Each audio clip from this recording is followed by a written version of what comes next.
पिछले 5 विधानसभा चुनावों का रिजल्ट आप सबके सामने है और नतीजा भी आप सब देख चुके हैं। और जिन जिन राज्यों में अभी चुनाव हुए थे उनमें आपका मध्य प्रदेश, छत्तीसगढ़, राजस्थान, तेलंगाना और मिजोरम, ये पांचों राज्यों के नतीजे आप देख चुके हैं। और कि लगभग सभी राज्य में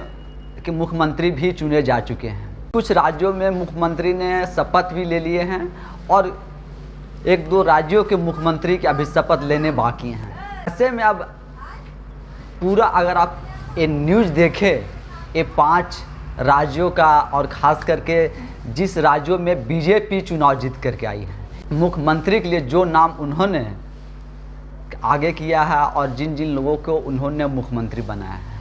अगर आप पूरा न्यूज़पेपर देख ले, सोशल मीडिया से लेकर के इलेक्ट्रॉनिक मीडिया, टीवी, सब में अगर देख ले तो एक बात आपको सब में कॉमन मिलेगा, वह यह है कि जो 2023 जिताने वाले थे उन्हें मुख्यमंत्री नहीं बनाया गया। 2024 में कौन जिताएंगे उन्हें मुख्यमंत्री बनाना है और उन्हें मुख्यमंत्री बनाया गया है। एक बात और, अगर आप पूरी मीडिया में देखेंगे तो सब मीडिया का जो विश्लेषण है या सब मीडिया जिस तरह से खबरें लिख रहे हैं, चला रहे हैं, तो उन सब में आप देखेंगे कि जो इन 3 राज्यों के जो मुख्यमंत्री चुने गए हैं,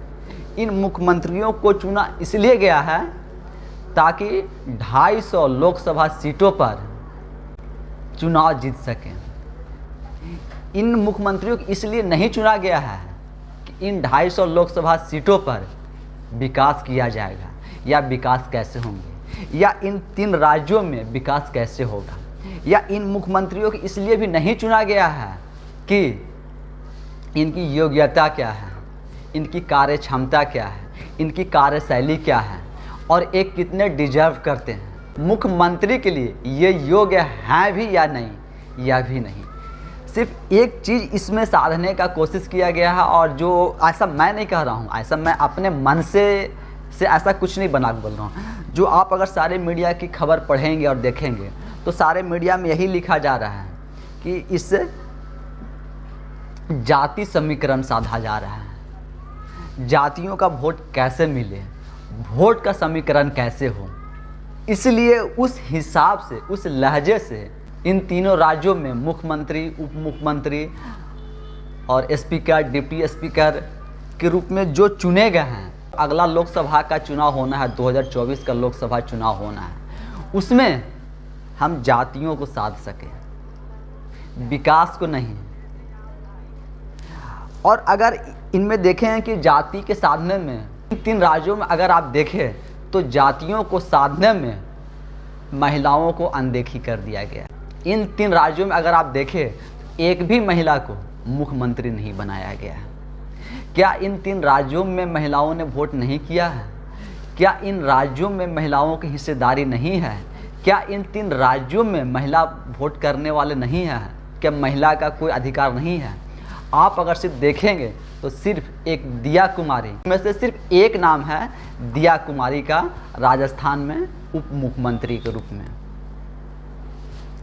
तो जब राज्य में मुख्यमंत्री चुने ही इस आधार पे जा रहे हैं, जाति, धर्म और क्षेत्रवाद के नाम पे, तो उन मुख्यमंत्रियों से हम विकास के उम्मीद कितना कर सकते हैं, यह भी एक सोचनीय है कि जब मुख्यमंत्री को इस आधार पे चुना ही नहीं जा रहा है कि वह कितना विकास करेंगे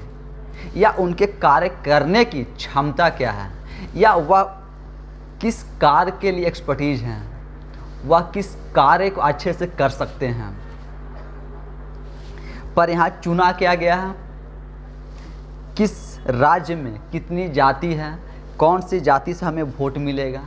और इनमें कहीं ना कहीं हम मतदाता भी क्या ऐसा ही करते हैं कि सिर्फ मतलब विकास के नाम पर या कोई अच्छा कार्य करता है तो कार्य को ना देख करके सिर्फ जाति को देख करके वोट करें, यह कितना उचित होगा। चाहे कोई भी व्यक्ति किसी भी जाति से हो, मजहब से हो, कोई भी पंथ भेद कुछ से भी हो, हमें अगर विकास चाहिए, अगर हम चाहते हैं कि हमारे राज्यों का विकास हो, हमारे राज्य में बदलाव आए, तो हम लोगों को भी जाति से ऊपर उठना पड़ेगा, धर्म से ऊपर उठना पड़ेगा और जैसा कि आज समीकरण बनाया जा रहा है,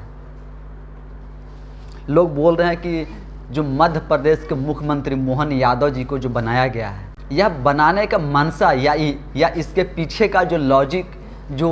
कि खबरों में लिखा जा रहा है, चल रहा है, या जो लोग कह रहे हैं, उसका कारण यह है कि कहा जा रहा है कि इससे यूपी और बिहार में, चूँकि यूपी में अखिलेश यादव विपक्ष में सबसे बड़े नेता हैं और बिहार में तेजस्वी यादव को, तो इन दो नेताओं को मात देने के लिए मध्य प्रदेश में मोहन यादव को मुख्यमंत्री बनाया गया है। जब मध्य प्रदेश का मुख्यमंत्री मध्य प्रदेश के लिए या मध्य प्रदेश को साधने के लिए नहीं बना करके उत्तर प्रदेश और बिहार को साधने के लिए मुख्यमंत्री बनाया जा रहा है, तब आप समझ सकते हैं कि राज्य का विकास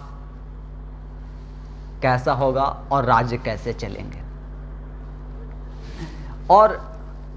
राजस्थान में जो कहा जा रहा है कि वहाँ भजन लाल शर्मा जो कि एक ब्राह्मण चेहरा को आगे किया गया है और उसके साथ साथ एक दलित चेहरा और एक ठाकुर चेहरा में से, यानी कि महिला के रूप में दिया कुमारी को डिप्टी सीएम के रूप में बनाया गया। तो जब सिर्फ जाति धर्म के नाम पर अगर बनाएंगे, अगर किसी को मुख्यमंत्री, उप मुख्यमंत्री, मंत्री, विधायक अगर हम जाति के नाम पर बनाएंगे तो काम भी तो फिर वही रूप से करेंगे। अगर उनको हम जाति के नाम से ही उनको अगर कुर्सी पे बैठा रहे हैं, जाति के नाम से उनको आगे लेके आ रहे हैं, तो उनके मन में भी कहीं ना कहीं यह ख्याल तो आएगा कि हमें यहाँ तक लाया इसलिए गया है ताकि हमें इतने जातियों को साधने हैं, इतने जातियों के वोट को साधने हैं, इतने वोटरों को लुभाना है। उनके मन में अगर यह सवाल चलता रहेगा तो वह जाति से ऊपर, धर्म से आगे बढ़ करके कैसे काम करेंगे। आप छत्तीसगढ़ में भी देखें तो वहाँ भी वही किया गया है। वहाँ पर जो मुख्यमंत्री बनाए गए हैं, एक आदिवासी समुदाय से मुख्यमंत्री बनाए गए हैं, एक दलित समाज से डिप्टी सीएम और एक ब्राह्मण चेहरा को वहाँ भी छत्तीसगढ़ में भी रखा गया है। तो अगर आप देखें कि क्या वाकई में हमें ऐसे लोगों की ज़रूरत है जो कि सिर्फ जातियों को साध सके, वोटरों को लुभा सके, या जो पिछला कार्यकाल है, जो लोग पिछले कार्यकाल में अच्छे परफॉर्मेंस किए हैं, क्या उस परफॉर्मेंस के आधार को ना बना करके हम सिर्फ जाति को साधने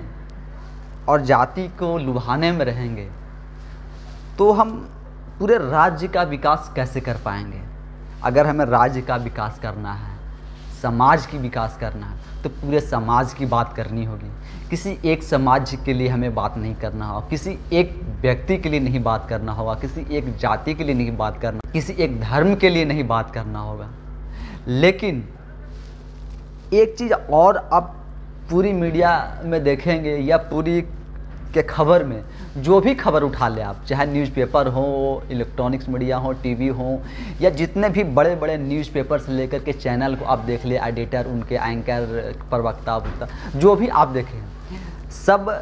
एक बात क्या कहते हुए आपको दिख जाएंगे या लिखते हुए आप दिखेंगे या आपने देखे भी होंगे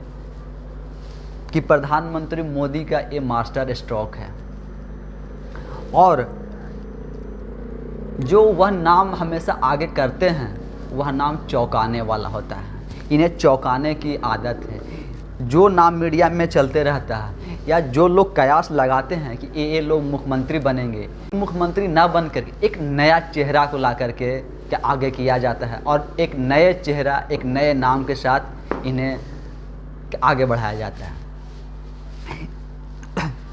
तो इसके पीछे भी आप अगर लॉजिक देखेंगे और आप अगर थोड़ा सा राजनीति को अगर समझेंगे, इसका पूरा कारण देखेंगे, तो इसके पीछे एक और एक कारण यह है कि ये ऐसे नेता को लाते हैं आगे जो कि ज़्यादा जनाधार वाला नेता नहीं होते। अपने विधानसभा से पार्टी और कुछ अपने दम पर, कुछ पार्टी के दम पर वो चुनाव जीत जाते हैं। कुछ ऐसे नेता आपको मिलेंगे। तो ये जो शीर्ष नेतृत्व है, बीजेपी अभी वही कर रही है। बीजेपी कर क्या रही है कि ऐसे नेता को ला करके मुख्यमंत्री, उप मुख्यमंत्री और ऐसे बना रही है जो कि इनकी बात सुने और इनकी काम को करे। मतलब कि सारा जो मुख्यमंत्रियों का जो कामकाज होगा वह दिल्ली से, मतलब दिल्ली से सारा चीज़ वहाँ से बताया जाएगा, वहाँ से ना इंस्ट्रक्शन मिलेगा। और यहाँ के जो मुख्यमंत्री हैं, जिन्हें मुख्यमंत्री बनाया जा रहा है, जो कि जनाधार वाले मुख्यमंत्री नहीं हैं या जनाधार वाले नेता नहीं हैं, इनको जो वो ऊपर से ऑर्डर देंगे, जो वहाँ से बताया जाएगा, वही कार्य यहाँ पर करेंगे। और उनकी लाइन से ये अलग नहीं चल पाएंगे। अगर कुछ ये अलग करना भी चाहें तो चाह करके भी नहीं कर पाएंगे, क्योंकि जान रहे हैं कि हमें जो बनाया है यहाँ पे, हमें जो बैठाया है, वो जब चाहेंगे तब हमें हटा सकते हैं। और उन्हें इस बात का हमेशा डर रहता है, और एक बात उनके मन में या दिमाग में कह ले हमेशा ऐसा बैठा रहता है कि हम इतने जनाधार वाले नेता नहीं हैं। अगर आज हमें हटा दिया गया तो हमारे पास इतना बड़ा जनाधार नहीं है कि हम पार्टी को नुकसान पहुंचा सकते हैं या शीर्ष नेतृत्व को या केंद्रीय नेतृत्व को नुकसान पहुंचा सकते हैं। तो आप अगर मीडिया में देखें तो मीडिया जो खबर चलाती है या मीडिया में जो नाम चलते हैं, तो आप मैक्सिमम देखें कि वैसे जनाधार वाले नेता हैं जिनका मीडिया नाम आगे करती है कि ये लोग चर्चा में हैं, इन लोग को की संभावना है कि ये मुख्यमंत्री बनेंगे। और इन्हें